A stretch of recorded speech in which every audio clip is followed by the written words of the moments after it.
Nearly 1 million Americans, American citizens living right here on this continent, do not have a senator or a member of the House of Representatives representing them in Congress. How is that democracy? Check this out. Leave your comments, ding the bell, share it with your friends, and subscribe to our channel. This is Jamal Holtz. Jamal is a lead advocate for 51 at 51 for 51. 51for51.org is the website. And also the Twitter handle is 51for51 or Jamal Holtz, Jamalholtz. Jamal, welcome to the program. Tell us what's going on in, with D.C. statehood. What is the current state of affairs right now? Hey, Tom, I appreciate you having me on. And as you know, the current state of affairs is that D.C. is on the verge of becoming a 51st state. D.C. and its residents has an opportunity, is on the verge of getting the opportunity to be fully voting participants in this democracy that we aspire for. We had a hearing in the House yesterday that talked about D.C. statehood, and this was an opportunity to regain momentum behind the D.C. statehood movement. And again, it's really embracing the most pressing civil rights issue of our lifetime and the most voting rights issue of our lifetime, and that's D.C. statehood. So that's where we are now. Yesterday's hearing was an opportunity to raise awareness around statehood and the importance of giving American citizens their right to democracy. So I'm excited for what's next in making my home a state. There you go. Me too. I lived there for 7 years. It's a beautiful town, and it's just insane that D.C. residents pay more federal taxes than most people in most states do anywhere else in the country. D.C. residents, are fully American citizens, yet D.C. residents. I remember when I was living there, the city council had legalized pot, and Andy Harris, this right-wing crackpot Republican from Maryland, I think he was one of the dozen or so who refused to honor the police, the Capitol Police. He blew it up and said, okay, fine, you can possess it, but you can't, because I can't change that, but you can't sell it. And so, I mean, it was just like, it's like, why are you messing with D.C.? You're a congressman from Maryland. Well, because D.C.'s not a state. We have power over it, don't you know? This is crazy. So, yeah. Jamal, what is the process right now? My recollection is that Alaska and Hawaii became states simply by acts of Congress. Going back to when Abraham Lincoln brought Nevada into the Union because he wanted 2 Republican senators, it was always just basically an act of Congress signed by the president. But I understand that right-wingers are now saying that you have to amend the Constitution to make this happen, or there has to be a supermajority. What kind of crazy arguments are they throwing out now? And how do you see this playing out over the next however long? How long do you think it's going to be? Yeah, I mean, I think one of the things to be very excited about is right now is that more than half of Americans support D.C. statehood. And that's just not Democrats, that's just not Republicans. Those are American people. And the process and what it looks right now is, of course, we're going to pass the bill out the House, but we got to start talking about what that looks like in the Senate. And that's really breaking down those systems and those racist tools like the filibuster, and bypassing the filibuster to achieve D.C. statehood. My organization, 51 for 51, we believe that if Mitch McConnell can affirm the rights of can confirm 3 Supreme Court justices by bypassing the filibuster with 51 votes in the Senate, then you should be able to do the same for democracy.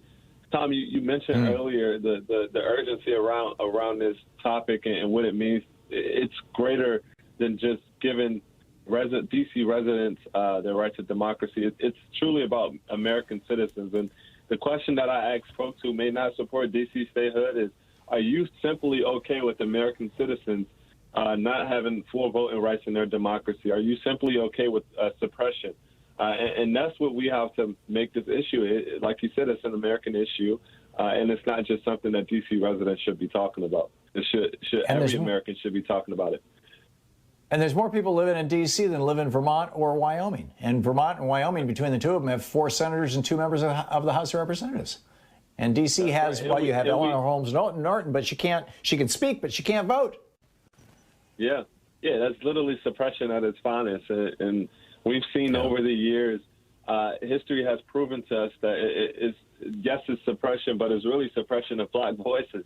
Is that at a point where D.C. was majority white, 75% white, the federal government was literally handing over power to D.C. residents. But as racial breakdown and demographics started to shift, the power dynamic started to shift as well. So then Congress took greater control over D.C. So this isn't just about representation. This isn't just about power. It's about representation. It's about black power. It's about black representation. It's about truly enfranchising American citizens. And I think we can't walk away from the fact that this is a racial justice issue at its heart. Oh, absolutely. And frankly, I think it's, it was the old segregationists who were opposed to D.C. statehood in the day. And then it became the Republican Party that was opposed to D.C. statehood, and they're holding to that to this day. And I think that you've nailed it. Jamal Holtz with 51for51.org.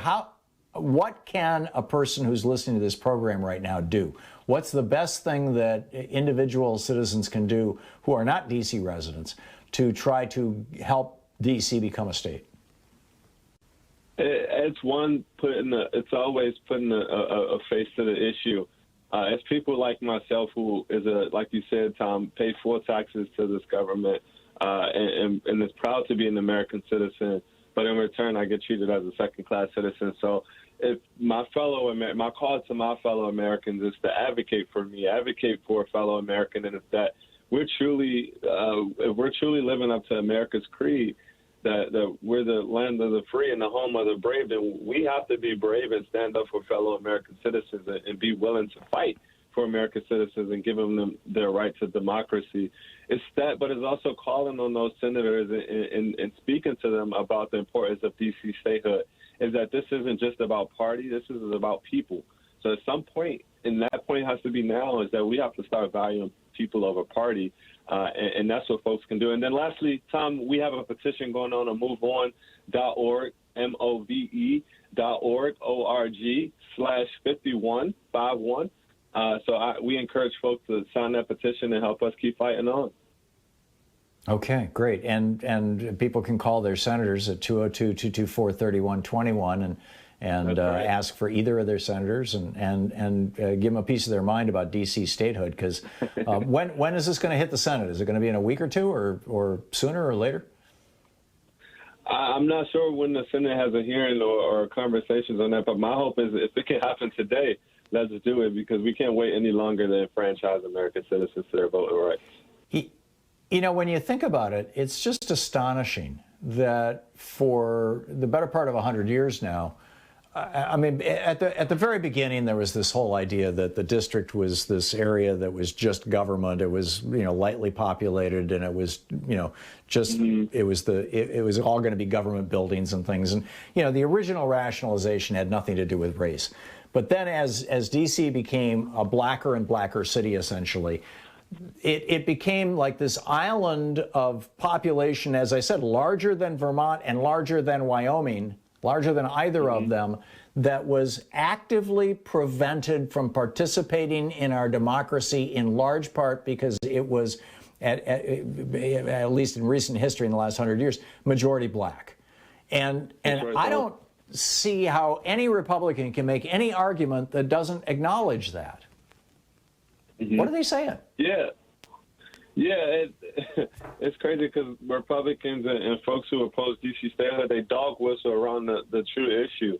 They say things like D.C. doesn't have real people, or I guess the new argument is that D.C. doesn't have a car dealership.